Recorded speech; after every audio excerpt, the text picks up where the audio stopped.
મિત્રો, કેમ છો? મજામાં? તમે મજામાં હોય તો હું પણ મજામાં.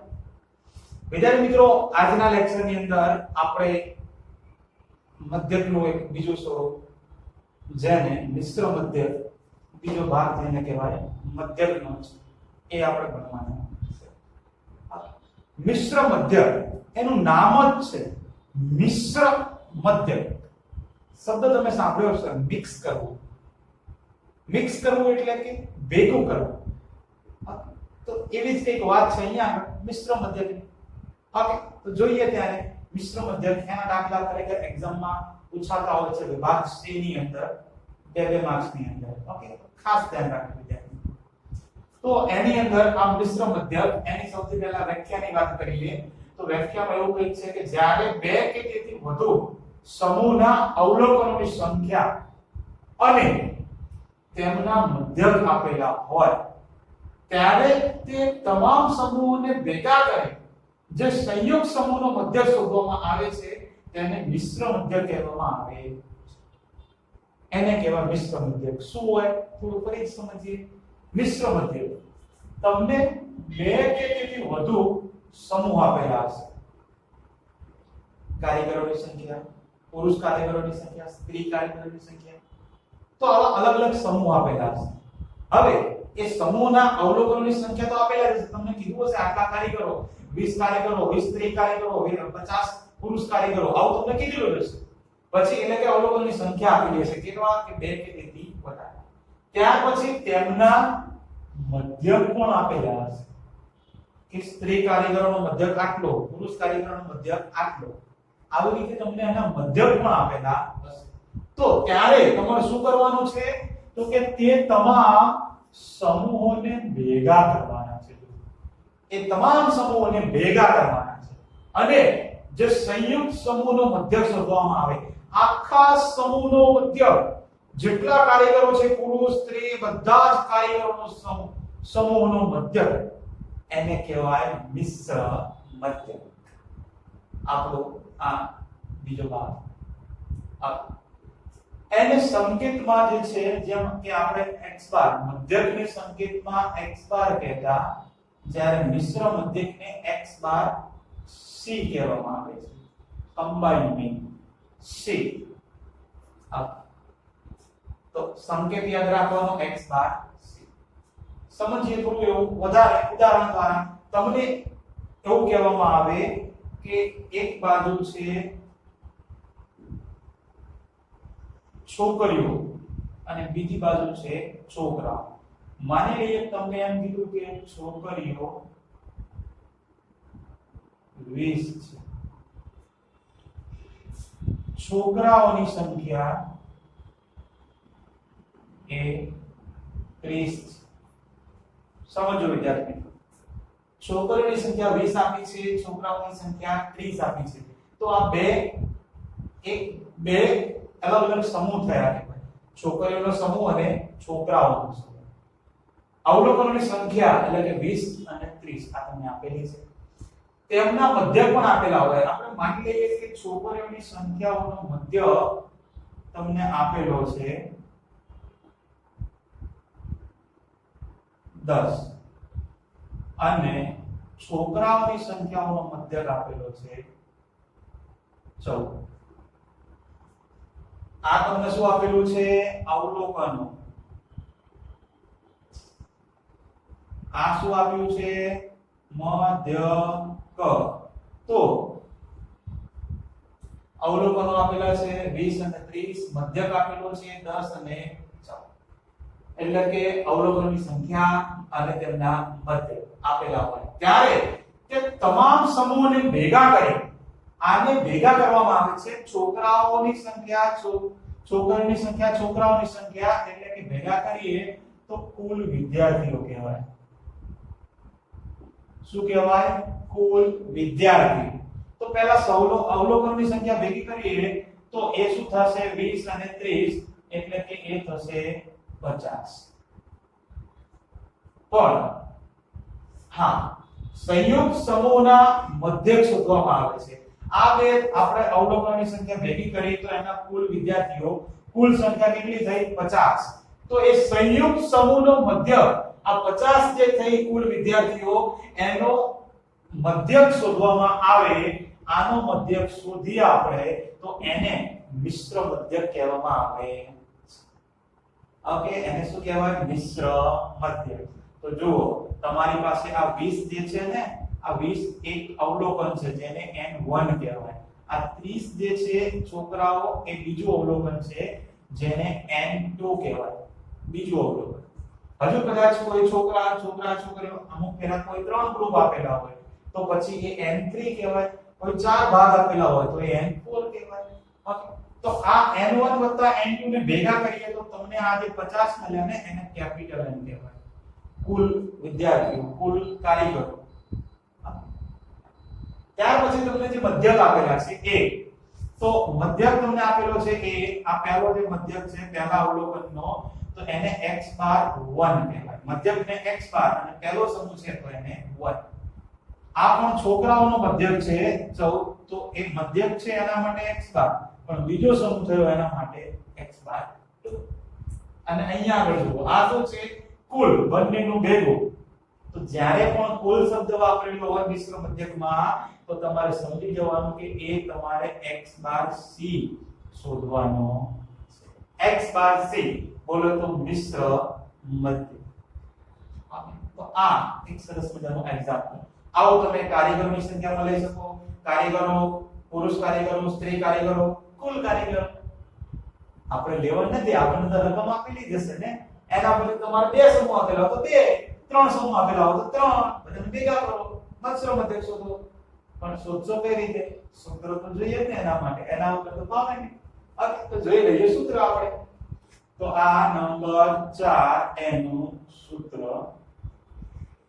હવે સૂત્ર જે છે એ બહુ સહેલું છે સરસ મજાનું છે અને સિમ્પલ છે અઘરું છે આ તમને આવડ્યું તો હવે બધી વસ્તુ આવડે આ કે જોઈ લો અહીંયા સૂત્ર સિમ્બોલ શું x બાર c બરાબર હા અહીંયા આગળ આ બંનેનો ગુણાકાર ધ્યાન રાખજો n1 x બાર 1 આ બેનો ગુણાકાર થઈ ગયો વચ્ચે ઇન્ટુ y તમને ખબર જ છે પછી વત્તા બીજો સમૂહ લેવાનો એમાં શું છે n2 n2 અને x બાર 2 ઓકે આ બીજો સમૂહ આવી ગયો વત્તા ત્રીજો આ તો કુલ છે ત્રીજો સમૂહ આપેલો છે નહીં હજુ કદાચ ત્રીજો સમૂહ હોય n3 x બાર 3 હોય તો અહીંયા આગળ n3 x બાર 3 ચોથો સમૂહ હોય તો n4 x બાર 4 આવી રીતે છે જવાનું ક્યાં સુધી તો કે nk x બાર k તું કે ત્યાં સુધી તો કે એટલે કે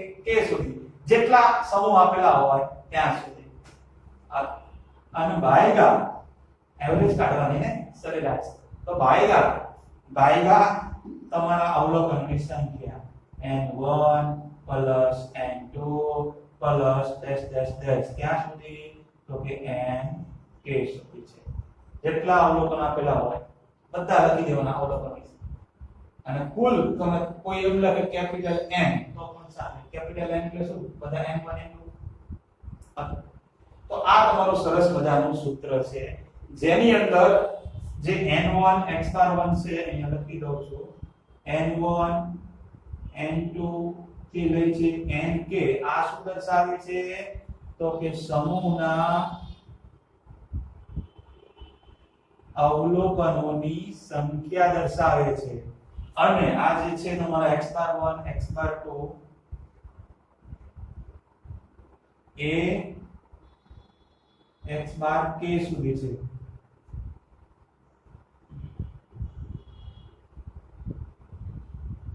સમૂહના મધ્યકોની સંખ્યા દર્શાવે સમૂહના મધ્યકો તો આ તમારો મિશ્ર મધ્યકના દાખલા શીખવા માટે આ કન્સેપ્ટ ઉદાહરણ મગજમાં યાદ રાખવું પડે અને ઉદાહરણ તો યાદ રહી જાય તો પછી આ સૂત્ર યાદ રાખવું પડે તો શું અઘરું છે ને ખબર ક્યારે પડશે અઘરું નથી દાખલા ગણીએ તો જ ખબર પડશે ને તો આટલું મગજમાં ફિટ કરી દો પછી તરત જ આપણે દાખલા જોઈએ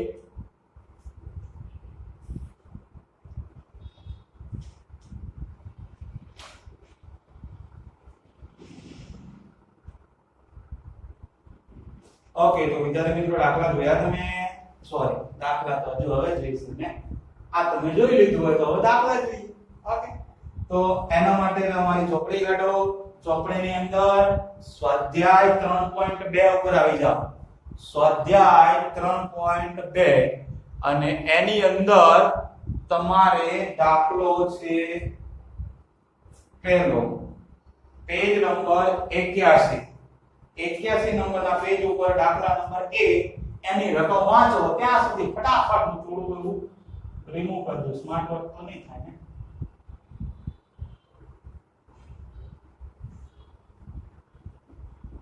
રકમ વાંચો અને કેટલા સમૂહ આપેલા છે ચેક કરો. 2 સમૂહ આપ્યા છે કે 3 સમૂહ આપેલા છે કે 4 સમૂહ આપ્યા છે. જ્યારે પણ તમારે આટલું મગજમાં યાદ રાખવાનું કે કુલ શોધવાના હોય, બધા અવલોકનોને ભેગા કરવાના કીધેલા હોય, ત્યારે તમારે મિશ્ર મધ્ય શોધવું. અને બીજી વસ્તુ એક આ ખાસ ધ્યાન રાખજો, તમને એમ કીધું હોય છોકરીઓ અને બાજુમાં છોકરાઓ, તો અને એક તરફ તમને કુલ આપેલું હોય, તો અહીંયા આગળ તમને એમ કીધું છે કે એક ક્લાસની અંદર 40 છોકરીઓ છે, પછી બીજું તમને કશું જ કીધું નથી, પણ તમને એવું કીધું છે ક્લાસની અંદર કુલ વિદ્યાર્થીઓની સંખ્યા જે છે એ 100 છે. શું તમને એવું કીધું કે છોકરીઓની સંખ્યા 40 છે, છોકરાઓ કેટલા એ કશું કીધું નથી, પણ એ ક્લાસના કુલ વિદ્યાર્થીઓ કેટલા એ કીધું છે. તો પછી આ તો તમે શોધી જ શકો ને કે છોકરાઓની સંખ્યા કેટલી કહેવાય? 8. ક્યાંથી લાવ્યા? એ તો ખબર જ છે, આ તો બધાને આવડે ને કે કુલ વિદ્યાર્થીઓ 100 છે, એમાંથી છોકરીઓ 40, તો એ માઈનસ કરી દો તો છોકરાઓ કેટલા હોય? આવડે કે ન આવડે? આવું છે, ત્યાં કશું અઘરું છે નહીં. જોઈએ હવે દાખલો. હા, તમે રકમ વાંચી દીધી હશે, વાંચી હોય તો પછી જોઈએ. તો તમને કીધું છે કે એક ફેક્ટરીની અંદર 75 કુશળ કારીગરો આવતા દૈનિક વેતનનો તમને મધ્યક આપેલો છે, અને એના આધારે સ્વાધ્યાય 3.2 નો પહેલો દાખલો તમારે ગણવાનો. ઓકે, હા, તો 75 કુશળ કારીગરોનો મધ્યક 280 છે, જ્યારે 125 બિન કુશળ કારીગરોનો દૈનિક મધ્યક તમને આપેલો છે 150. અને જો હવે વાંચો શબ્દ, બધા કારીગરોના વેતનનો મધ્યક શોધો. બધા બોલે તો કુલ, અને કુલ બોલે તો મિશ્ર મધ્યક. ઓકે, હા, તો અહીંયા આગળ જો વિદ્યાર્થી મિત્રો તમને બે ભાગ પાડેલા છે. એક તરફ કુશળ કારીગરો છે, કુશળ કારીગર. બીજો ભાગ જે આપ્યો છે એ છે બિન કુશળ કારીગરો, અને આ બેનો સરવાળો કરીશું તો આપણે તો તમને મળી જશે કુલ કારીગર. આ તો મળવાનું જ છે ને. ઓકે, જો 75 કુશળ કારીગરો એટલે તો 75 તમને કુશળ કારીગરોની સંખ્યા આપેલી છે, તો આપણે એને શું કહેવાય? સંખ્યાને n1 કેટલા છે? 75. ત્યાર પછી m નો મધ્યક, આ 75 કુશળ કારીગરો છે ને, m નો મધ્યક બોલે તો સરેરાશ, સરેરાશનું બીજું નામ મધ્યક છે, ધ્યાન રાખજો. એટલે કે મધ્યક પહેલા ગ્રુપનો જ મધ્યક તમને આપેલો છે 280. આગળ વાંચીએ 125 બિન કુશળ કારીગરો એટલે કે n2 નટુ આપેલો છે 125, અને m નો મધ્યક તમને કેટલો આપેલો છે જુઓ છે 150. ઓકે, અને હવે જો શોધવાનું શું કીધું છે? બધા કારીગરો. પહેલી વાત તો બધા કારીગરો એટલે કે કેટલા કારીગરો? કોઈ કહેશે મને? પહેલી વાત તો એને સંકેતમાં શું કહેવાય? કેપિટલ N કહેવાય. હા, બધા કારીગરો એટલે કુલ કેટલા કારીગરો થશે? 200 થશે. 200 કારીગરો કઈ રીતે થયા? તો કે કુશળ વત્તા બિન કુશળ બોલે તો કારીગરો કુલ.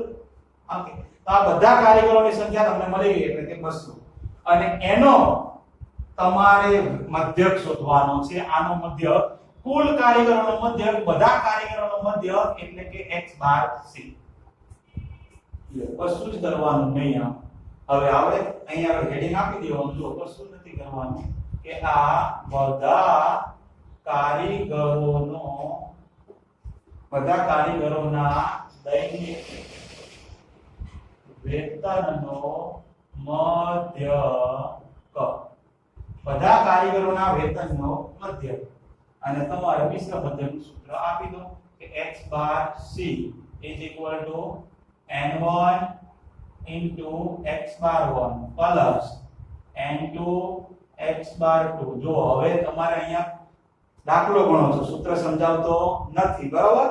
તો દાખલો ગણતા હોય તો એમાં જેટલા સમૂહ હોય એટલા જ લેવાના. અહીંયા બે સમૂહ છે, પહેલો અને બીજો સમૂહ, કુશળ અને બિનકુશળ બે સમૂહ છે, તો પછી આગળ કે સુધી જવાનું નહીં. આ તમારું સૂત્ર. ઓકે, અને છેદમાં શું? તો કે અવલોકનની સંખ્યા n1 n2. બસ મૂકી દો, કેમ પણ આવી ગયો જવાબ. જો ત્યારે ફટાફટ n1. હવે જો તમે આવી રીતે લખેલું હશે તો તમને ખબર હોય કે આ બેનો જ ગુણાકાર કરવાનો. જો n1 એટલે કે આ 75, x બાર 1 એટલે કેટલા 280 પ્લસ n2 x બાર એટલે કે આ બંને 125 ગુણ્યા અથવા તો બ્રેકેટમાં લખી દેવાના 150 ભાગ્યા n1 n2. n1 એટલે કે 75, n2 એટલે કે 125 અને કોઈ છેદમાં કેપિટલ n લખીને ડાયરેક્ટ 200 લખે તો એ થવાનું. ઓકે, તો કરો ગુણાકાર 75 ગુણ્યા 280 કેટલા આવે છે? 75 ગુણ્યા 280 21000 આવ્યા. ચલો બાજુમાં 150 ગુણ્યા 25 125 હો 18750 આવે છે છેદમાં 200. બોલો આ બેનો કરો ગુણાકાર, સોરી સરવાળો. તો સરવાળો આવે છે 39750 ભાગ્યા 200. બોલો કાને કરો ભાગાકાર 39750 ભાગ્યા 200 તો તમને મળી જશે 198.75 અને રૂપિયા. આ તમારો શું આવી ગયો? x બાર c. અને x બાર c આવી જાય. ડબ્બો બનવાનું તો ભૂલવાનું જ નહીં, ડબ્બો તો બનાવી દેવાનો દરેક દાખલાની અંદર. લો આવી રીતે તમારે મિશ્ર મધ્યકનો આ દાખલો ગણવામાં આવે છે, બીજું કશું જ છે નહીં, અઘરી વસ્તુ કશું નથી. લો તો હવે તમે જેમ આ બે સમૂહ આપેલા હતા એવો દાખલો જોયો ને, હવે આપણે ત્રણ સમૂહ વાળો જોઈએ એટલે થોડી ઓર મજા આવશે. ઓકે, તો એના માટે આવી જાઓ તમે ઉદાહરણ 10 પેજ નંબર 79, પેજ નંબર 79 પર આવી જાઓ ઉદાહરણ 10 ની અંદર. અને એની રકમ વાંચો અને ચેક કરો કેટલા સમૂહ આપ્યા છે અને કયા કયા સમૂહ આપેલા છે ખાસ તો, જેથી થોડી દાખલો ગણવામાં સ્પીડ આવે ને. કયો છે? ઉદાહરણ 10 પેજ નંબર 79. ઓકે, તો એમાં એક ફેક્ટરી, આમાં પછી ફેક્ટરી આવી. માલિકને ખબર છે કે માલિકને બધું ખબર છે. હા, જાન્યુઆરી થી માર્ચ સુધીના માસિક ઉત્પાદનનો મધ્યક. ઓકે, હવે જો તમને અલગ અલગ જાન્યુઆરી થી માર્ચ, પછી એપ્રિલ થી ઓગસ્ટ, છેલ્લે સપ્ટેમ્બર થી ડિસેમ્બર, આ ત્રણ અલગ અલગ મહિનાના સમૂહ આપેલા છે. વાંધો નહીં, લખીએ વધારે ખબર પડશે. પહેલો સમૂહ કયો છે? પહેલા મહિનાનો શરૂઆત તો અહીંયા લખું છું. જુઓ, આ જાન્યુઆરી થી માર્ચ આ પહેલો. બોલો મને કોઈ કહેશો જાન્યુઆરી થી માર્ચ કેટલા મહિના થશે? જાન્યુઆરી, ફેબ્રુઆરી, માર્ચ, 3 મહિના થયા. તો n1 બરાબર 3. આ જાન્યુઆરી થી માર્ચ નો મધ્યક કેટલો આપેલો છે? જુઓ છે લખેલું છે, જુઓ મધ્યક એટલે કે x બાર 1 કેટલો છે? 350. ત્યાર પછી બાજુમાં એપ્રિલ થી ઓગસ્ટ, તો એ તમારો બીજો સમૂહ આવ્યો. આ એપ્રિલ થી ઓગસ્ટ, એપ્રિલ થી ઓગસ્ટ, એપ્રિલ, મે, જૂન, જુલાઈ, ઓગસ્ટ કેટલા થયા? ઓકે, તો n2 અને 2 કેટલો આવશે? 5. અને m નો મધ્યક કેટલો આપેલો છે? 254 એકમ. એટલે કે x બાર 2 254. આગળ વાંચો સપ્ટેમ્બર થી ડિસેમ્બર. ક્યાંથી? સપ્ટેમ્બર. ઓકે, તો અહીંયા આગળ આ સપ્ટેમ્બર થી ડિસેમ્બર. બોલો તો ઘણો છે સપ્ટેમ્બર થી ડિસેમ્બર. n3 બરાબર 4 થાય છે સપ્ટેમ્બર નવેમ્બર ઇન્દ્રમત થઈ ગયા એનો મધ્ય બોલો x બાર 3 સપ્ટેમ્બર થી ડિસેમ્બર નો મધ્ય કેટલો 315 ઓકે આગળ વધીએ ત્યાર પછી એવું લખેલું છે છેલ્લે જુઓ તે વર્ષ માટે વર્ષ એટલે શું આ બધું આવી ગયું ને ભેગું આ બધાને ભેગું કરો જાન્યુઆરી થી ડિસેમ્બર ભેગું કરો તો જ વર્ષ બને ને એટલે કે આખો સમૂહ થયો આખું વર્ષ થયું આ નાના નાના ટુકડા ભેગા કરો તો આખું વર્ષ તો એ વર્ષ માટે એટલે ખબર પડી ગઈ તો તમને કુલ મહિનાની વાત કરી છે કે કુલ વર્ષ લખો કે કુલ મહિના લખો કુલ માસ આ બધાનો સરવાળો એટલે કુલ માસ કહેવાય તો બોલો એટલે કુલ માસ લખો કે અહીંયા આગળ વર્ષ લખો બોલો કુલ માસ કેટલા થશે 12 થાય છે કરી દો અને એમનો ઉત્પાદનનો મધ્ય આના ઉત્પાદનનો મધ્ય 12 મહિનાના ઉત્પાદનનો મધ્ય એટલે કે કુલ x બાર c તમારે શોધવાનો કશી જ વસ્તુ અઘરી છે નહીં તમને અલગ અલગ ગ્રુપ આપેલા હોય તો ગ્રુપમાં ડિવાઈડ કરી દીધા સૂત્ર મૂકો જવાબ આવી ગયો ઓકે તો હવે સૂત્રમાં હેડિંગ આપી દેવાનું તમારે જે શોધવાનું છે એ શું શોધવાનું છે તો કે કુલ માસિક ઉત્પાદન નો મધ્ય કુલ માસિક ઉત્પાદન નો મધ્ય બોલો ત્યારે આનું સૂત્ર x બાર c બધા ગ્રુપનો ગુણાકાર કરી સરવાળો જેમ કે n1 x બાર 1 પ્લસ આ બીજું ગ્રુપ n2 x બાર 2 આ ત્રીજું ગ્રુપ n3 x બાર 3 અને ભાગ્યા ત્રણ ગ્રુપ હતા જુઓ તો 3 આયા ભાગ્યા કુલ અવલોકનની સંખ્યા n1 n2 n3 કોઈ લખે કેપિટલ એ તો સાચું છે ઓકે મૂકો આની અંદર કિંમત n1 હવે તમને ખબર છે ગ્રુપ વાઇઝ ગુણાકાર કરી સરવાળો કરવાનો તો 3 બ્રેકેટમાં 350 પ્લસ આ ગ્રુપ 5 બ્રેકેટમાં 254 ત્રીજું ગ્રુપ 4 બ્રેકેટમાં 315 ભાગ્યા બોલે તો 3 5 4 બોલો ત્યારે કરો ગુણાકાર 3 350 તો 1050 5 254 તો 1270 4 315 તો 1260 ભાગ્યા 3 નો સરવાળો કરે તો 12 ઓકે હવે આ 3 નો સરવાળો કરો તો 3580 ભાગ્યા 12 અને 3580 ભાગ્યા 12 કરો તો આ 298.33 એટલે કે 33 જ કહેવાય ને એકમો x બાર છેલ્લે બનાવો લખો રેડી બોલો કોઈનો કોઈ પ્રોબ્લેમ કરો તો ચેક નહીં એકદમ હજુ લઈ જોઈએ કશું જ નહીં કરવાનું તમને અલગ અલગ ગ્રુપ આપેલા હોય એની ભેગા કરવાના કીધી મધ્યક શોધવાનો કીધો હોય એટલે મિશ્ર મધ્યક આવે મિશ્ર મધ્યક આવે એટલે સૂત્ર લંબ કરવું પડે ક્યાં સુધી તો કે જેટલા સમૂહ અલગ અલગ આપેલા હોય જો કે તમારે વધુ 3 જ આવશે 3 થી વધુ આવશે એક તો હોય નહીં કારણ કે એની વ્યાખ્યા છે બે કે તેથી વધુ જો એક જ હોય તો પછી તો સાદો મધ્યક થઈ ગયા ઓકે તો આ તમારું મિશ્ર મધ્યક જે એકદમ સહેલો અને સિમ્પલ દાખલો છે અને મેથડ પણ સહેલી છે પણ થોડી એવી ટ્વિસ્ટ વાળી લઈ આવે તો એના માટે છે ને તમે સ્વાધ્યાયમાં આવો સ્વાધ્યાયની અંદર 3.2 એનો ચોથો દાખલો જુઓ પેજ નંબર 82 પર આપેલો છે હા પેજ નંબર 82 ખરેખર દાખલો ટ્વિસ્ટ વાળો છે અને આવો દાખલો 100% પૂછાય છે પેજ નંબર 82 સ્વાધ્યાય 3.2 ચોથો દાખલો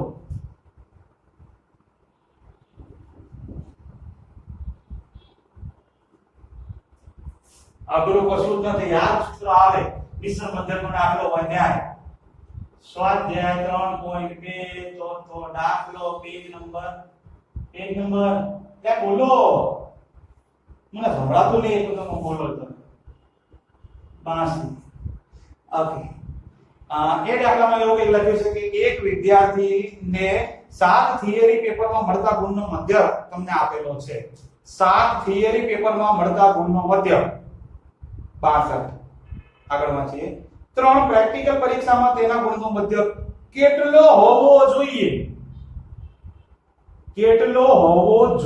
આપેલો છે નહીં કે જેથી સંપૂર્ણ પરીક્ષામાં એટલે આખી પરીક્ષામાં બધી પરીક્ષામાં તેના ગુણનો મધ્ય 68 થાય આવો કંઈક દાખલો છે ઓકે અલગ અલગ ગ્રુપ પાડી એટલે થોડી વધારે ખબર પડશે પહેલા તમને જે 7 પેપર આપેલા છે કયા છે તો કે થિયરી બોલો થિયરી ના પેપર કેટલા છે 7 એટલે ખબર પડી ગઈ n1 બરાબર 7 હવે એ પેપરનો મધ્યક તો આપેલો જ છે જુઓ 7 થિયરી પેપરનો મધ્યક એટલે x/1 કેટલો આપેલો છે આ 62 ત્યાર પછી બાજુમાં તમને કીધું છે કે 3 પ્રેક્ટિકલ પરીક્ષા તો અહીંયા આગળ લખું છું બીજો ભાગ પ્રેક્ટિકલ આજની કલ ઓકે પ્રેક્ટિકલ પરીક્ષાના પેપરો કેટલા છે 3 તો n2 બરાબર 3 હવે વાંચજો 3 પ્રેક્ટિકલ પરીક્ષામાં તેના ગુણનો મધ્યક એટલે આના ગુણનો મધ્યક જેને શું કહીએ આપણે x/2 આ x/2 કેટલો હોવો જોઈએ મતલબ કે x/2 આપેલો છે નહીં એ તમારે શોધવાનું છે કેટલો હોવો જોઈએ જેથી સંપૂર્ણ પરીક્ષા એટલે શું તો કે થિયરી વત્તા પ્રેક્ટિકલ જેને કહીએ આપણે સંપૂર્ણ પરીક્ષા અથવા તો કુલ પરીક્ષા આખી પરીક્ષા એ સંપૂર્ણ પરીક્ષા કહેવાય થિયરી આવી ગયા અને પ્રેક્ટિકલ આવી જાય બંનેને ભેગી કરો તો સંપૂર્ણ બને ને ઓકે તો પહેલા તો ભેગી કરો તો કુલ પેપરો કેટલા બનશે કોઈ કહેશે ને 7 ને 3 10 સંપૂર્ણ પરીક્ષાના પેપરો કેટલા કહેવાય 10 કહેવાય હવે વાંચજો સંપૂર્ણ પરીક્ષામાં બોલે તો 10 એ 10 પેપરમાં તેના ગુણનો મધ્ય સંપૂર્ણ પરીક્ષાના 10 એ 10 પેપરોના ગુણનો મધ્ય જેને આપણે કહીએ x/c આ x/c તમને આપેલો જ છે જુઓ 68 છે બસ પતી ગયું અને બંને પરીક્ષાના ગુણ સરખા છે એ તો વાંધો નહીં સરખા જ હોય ને પેપરના અને પરીક્ષાના એટલે આમ તો પ્રેક્ટિકલ ના બંને અલગ અલગ પણ અહીંયા કીધું છે ને સરખા હોય ઓકે નો પ્રોબ્લેમ તો આપણે ઘણી એ દાખલો તો વધારે ખબર પડે ને હવે આમાં બીજું કઈ કરવાનું તો કઈ છે તમારે જે શોધવાનું છે શું શોધવાનું છે પહેલા તો તમારે સૂત્ર કયું આવશે મિશ્ર મધ્યકનું તો આપી દો આ x/c બોલો સૂત્ર શું બે ગ્રુપ છે અલગ અલગ વાંધો ને સૂત્ર લખી દો n1 x/1 n2 x/2 ભાગ્યા n1 n2 બરાબર ની નીચે બરાબર જુઓ x/c તમને આપેલા છે 68 n1 તો કે આ ગ્રુપ તો આપેલું છે તમને પહેલું 7 અને આ 62 વત્તા ના વત્તા n2 તો આપેલા છે 3 બટ x/2 આપેલો નથી એ શોધવાનો છે તો x/2 એમના n છેદમાં ભાગ્યા n1 ને n2 7 3 બરાબર ના બરાબર 68 ના 68 7 ગુણ્યા 62 કરો જે 7 ગુણ્યા 62 તો કેટલા આવે છે 7 ગુણ્યા 62 તો બોલે તો 434 વત્તા આ 3x/2 એમના n ભાગ્યા આ બેનો ગુણાકાર સરવાળો બોલે તો 10 ચલો આ 10 ભાગાકારમાં છે 10 ને આ બાજુ લાવો તો ગુણાકાર 68 ગુણ્યા 10 તો કેટલા થઈ જશે માટે 680 આ 434 તો આ બધું શું વધશે વત્તા 3x/2 હવે આ 434 પ્લસ છે આ બાજુ લાવો તો માઈનસ થશે માટે 680 માઈનસ 434 બરાબર કેટલા વધશે આ બાજુ 3x/2 તો કરો માઈનસ કેટલા વધશે તો માઈનસ કરીએ તો વધે છે 247 બરાબર હવે આ ત્રણ ગુણાકારમાં છે આ બાજુ લાવો તો ભાગાકારમાં તો આ બાજુ શું વધશે ખાલી x/2 માટે ફાઇનલ આન્સર બોલો x/2 આ બેનો ભાગાકાર કરી લીધો તો કેટલા આવે છે 82 અને એકમ મૂકી દો ગુણ ને છેલ્લે બનાવી દો લખો છે તે અઘરું આમાં ખાલી સાદુરૂપ કરવાનું છે સૂત્ર તો આનું આ ખાલી થોડું ઘણું એડ થાય થોડું ઘણું એટલે એક પદ એડ થઈ શકે n3 અને x3 બીજું કઈ એડ થવાનું છે આવી રીતના ટ્વિસ્ટ વાળા દાખલા કહેવાય તમે જુઓ દાખલો પછી હજુ એક દાખલો આપણે જોઈ લઈએ એટલે થોડી વધારે ખબર પડે ઓકે જોઈ લેવો છે ને દાખલો વાંધો નહીં ચલો તો આવી જાવ ત્યારે વળી પાછા ઉદાહરણમાં ઉદાહરણ 10 એમાં પણ થોડું એવું ટેસ્ટ વાળું ઉદાહરણ છે તો આ એક છેલ્લું ઉદાહરણ જોઈ લઈએ આપણે એની રકમ વાંચો ખાસ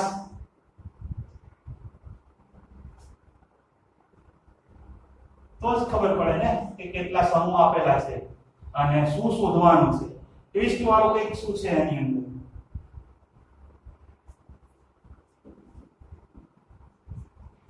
તો એ ઉદાહરણની અંદર તમને લખેલું છે એક ઓફિસમાં સ્ત્રીઓ અને પુરુષ કર્મચારીનું પ્રમાણ આપેલું છે દાખલો છે ઉદાહરણ 11 પેજ નંબર છે 80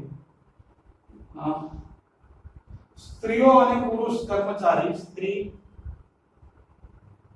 પહેલો વારો કરી લખો સ્ત્રી અને પુરુષ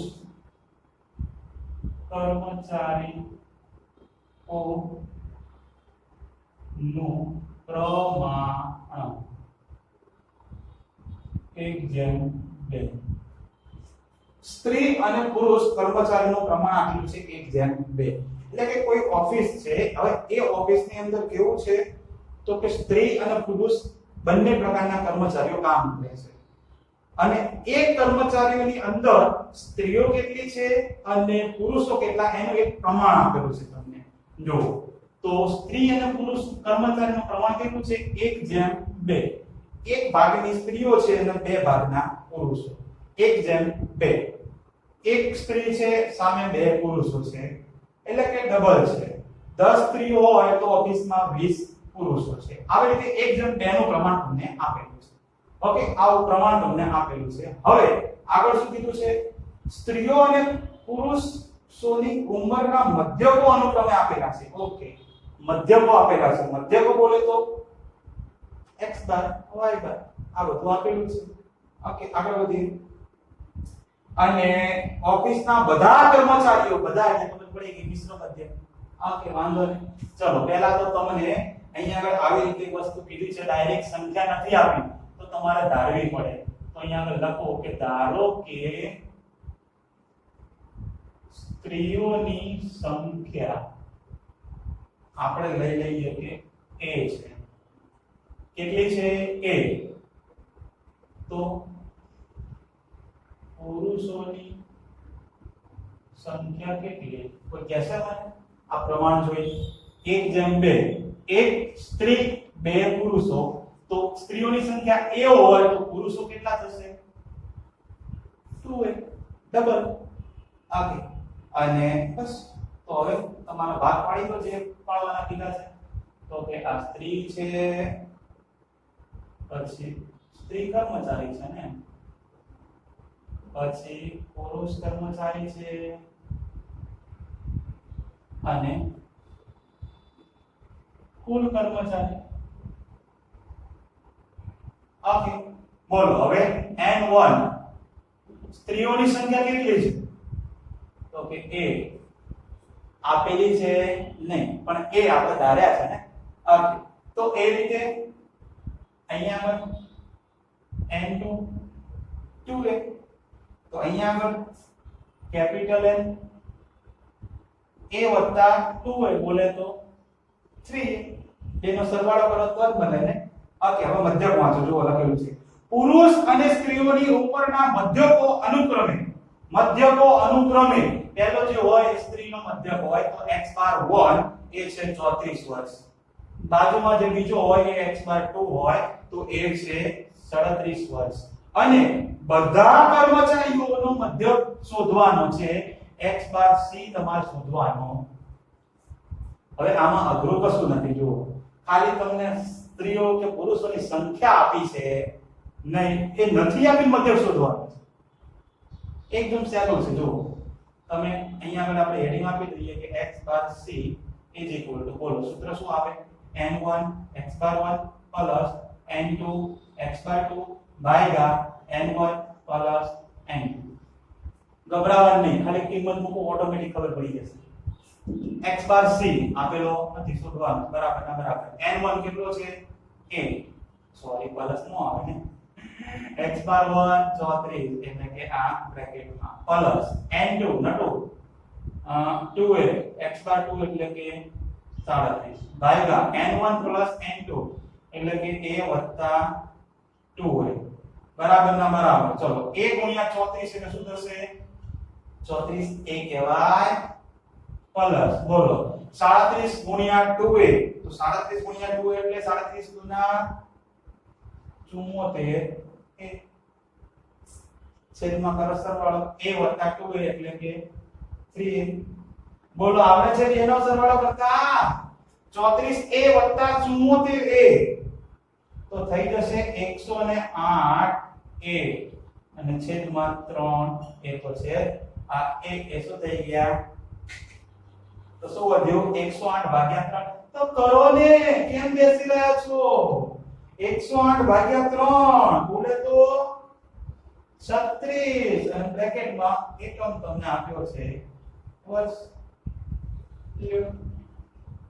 આ તમારું મિશ્ર મધ્યકનું દાખલો ટ્વિસ્ટ વાળો રકમ નથી આપી સંખ્યા કોઈ આપણે મધ્યકનો જવાબ લાગે છે કે અઘરો કશું જ વિદ્યાર્થી મિત્રો અઘરો નથી બસ આપણું મિશ્ર મધ્યક પૂરું અહીંયા આગળ આ એક જ લેક્ચરમાં ખાલી મધ્યકમાં જ વાર લાગી આપણે સમાંતર મધ્યકમાં જે પહેલો જોયું એ આપણે એને સમાંતર મધ્યક કહેવાય ને હા એના જ અલગ અલગ હવે તો ફટફટ જશે બધું આ દાખલાઓ હતા સ્વાધ્યાયમાં તો તમને બે જ આપેલા છે આપણે બે ના ડબલ કર્યા ટ્વિસ્ટ વાળા પણ જોયેલા તમને ટ્વિસ્ટ વાળા નતો આપેલા ઓકે અને હવે થોડું હોમવર્ક કરશે એટલે વધારે ખબર પડશે પાછું ના કે તો ન પડે ને પ્રેક્ટિસ તો કરવી જ પડે ને એ સિવાય તો કઈ આપણો ઉધાર છે આ જે શીખ્યા કાલ ભૂલી ગઈએ પ્રેક્ટિસ ન કરી હોય તો ઓકે તો એના માટે આવી રહ્યું છે હોમવર્ક જોઈ લો ત્યારે હોમવર્ક ત્યાં સુધી આ દાખલો જુઓ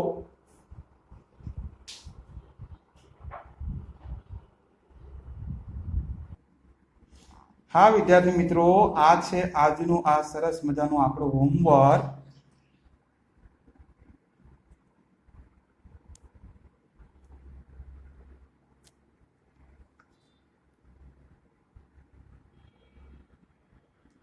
જેના 4 દાખલા નહીં પરંતુ આપણે 5 દાખલા ગણવાના છે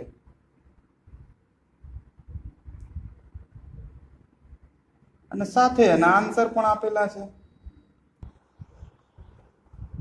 હા તો વિદ્યાર્થી મિત્રો તમે હોમવર્ક જોઈ લીધું હશે આ હોમવર્ક કેટલી વખત લખવાનું આ બધું તમને ખબર જ છે મારે કઈ કહેવાનું હોય નહીં પ્રેક્ટિસ કરતા રહેજો કારણ કે હવે તો એક એક લેક્ચર ની અંદર એક એક આખો ટોપિક ઉઠતો જશે આપણો જેમ કે આજે મિશ્ર મધ્યક પૂરો થયો પછી નેક્સ્ટ લેક્ચરમાં બારીક મધ્યક પણ પૂરો થઈ જશે હા સાચું કહું છું ખાલી આટલા પોઈન્ટ જ છે તમારું બીજું કશું છે ઓકે તો મળીએ ત્યારે નવા વિડિયોમાં ત્યાં સુધી Tata bye bye see you please take care